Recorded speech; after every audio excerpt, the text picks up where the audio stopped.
দেখো চলে এসেছি সকাল সকাল একটা হেলদি খাবার নিয়ে, একদম সাদামাটা, অথচ এত সুস্বাদু, এক থালা ভাত ওতেই উঠে যাবে। এই শীতের দুপুরে গরম গরম ভাতের সঙ্গে দারুণ একটা রেসিপি, একদম সাদামাটা, একদম হালকা। দেখো তার জন্য একেবারে দেখো জল ছাড়া, কাঁচা লবণ ছাড়া একটা সুস্বাদু খাবার। দেখো দিয়ে দেবো একটা গোটা টমেটো, হ্যাঁ একটু চিড়ে দিয়ে দেবো বন্ধুরা টমেটোটা। এইভাবে চিড়ে টমেটোটা দিয়ে দেবো। দেখো এইভাবে চিড়ে টমেটোটা দিয়ে দিলাম। নিয়ে নিয়েছি এই যে কাঁচা কুমড়ো, একদম দেখো ছিলকা শুদ্ধ এই কুমড়োটা একদম জল ছাড়া করবো আমি সিদ্ধ। হ্যাঁ, কুমড়ো থেকে যে জল বেরোবে তাতেই একদম এটা সিদ্ধ হয়ে যাবে। এই সমস্ত কাঁচা কুমড়ো আমি দিয়ে দেবো, দিয়ে লবণ দিয়ে দেবো পরিমাণ মতো।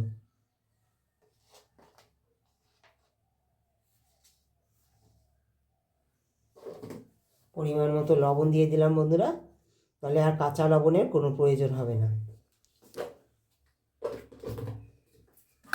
এই যে লবণ থেকে যে জলটা বেরোবে সবজি থেকে, তাতেই পুরো সিদ্ধটা হয়ে যাবে বন্ধুরা। জল দিইনি, অথচ দেখো সবজির জলেই এত, সবজির যে জল তাতেই এত জল হয়ে গেছে। আর দেখো কুমড়োটা পুরো সিদ্ধ হয়ে গেছে, একদম সিদ্ধ হয়ে গেছে। এবারে জলগুলো শুকিয়ে নিতে হবে। জলগুলো শুকিয়ে নিলে এটা দারুণ স্বাদের হবে। তোমরা আমার সঙ্গে থেকে দেখো কীভাবে এটা সুস্বাদু করে তুলি। একদম দেখো জল শুকিয়ে নিয়েছি। এই জল শুকিয়ে নিলে এর স্বাদ কিন্তু একদম আলাদা হবে। হ্যাঁ, কারণ এই কাঁচা কুমড়ো এগুলো সিদ্ধ করলে পরে কী বলো তো, অনেকটা জল বেরোয়। হ্যাঁ, এটা অনেক জল থাকে তো কাঁচা সবজি। হ্যাঁ, দেখো একদম সুন্দর করে দেখো সিদ্ধ করে নিয়েছি, জলটা শুকিয়ে নিয়েছি প্রেশার কুকারে। তোমরা যে কড়াইতে করলে কড়াইতে এইভাবে শুকিয়ে নেবে। এবার দেখো আমি এগুলো ম্যাশার দিয়ে সুন্দর করে এইভাবে একটু পেস্ট করে নেব।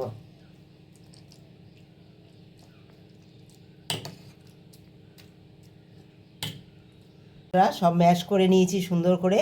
তোমরা দেখতে পাচ্ছ একেবারে দেখো কত সুন্দর সবজি, একেবারে সবুজ ছিলকাটা। এরকমভাবে খুব বেশি সময় লাগে না বন্ধুরা, একদম খুব কম সময়ের মধ্যে এটা সিদ্ধ হয়ে যায়। সবুজটাও আমরা পেয়ে যাই এইভাবে করলে পরে। দেখো সুন্দর আমার ম্যাশ করা হয়ে গেছে। এবার দিয়ে দেবো একটু মাখা, মানেই হচ্ছে কাঁচা সর্ষে তেল।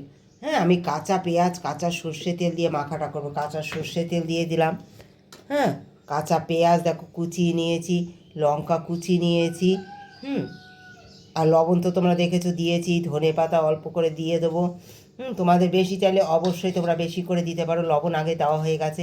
এই দিয়ে সুন্দর করে মেখে নেবো। একবার এইভাবে করে খেয়ে দেখো। এই সময় গরম ভাতের সময়, শীতের সময় এইভাবে টমেটো দিয়ে এইভাবে জলটা শুকিয়ে নেবে, পুরো শুকিয়ে নিয়ে তারপরে এইভাবে ধনে পাতা দিয়ে মেখে খেয়ে দেখো যে কি সুস্বাদু হয়। মানে আর কিছুই লাগবে না, এত সুন্দর গন্ধ বেরোয়, এত ভালো লাগে। টমেটো দিয়ে মাখিয়ে খেলে পরে দারুণ সুস্বাদু হয়।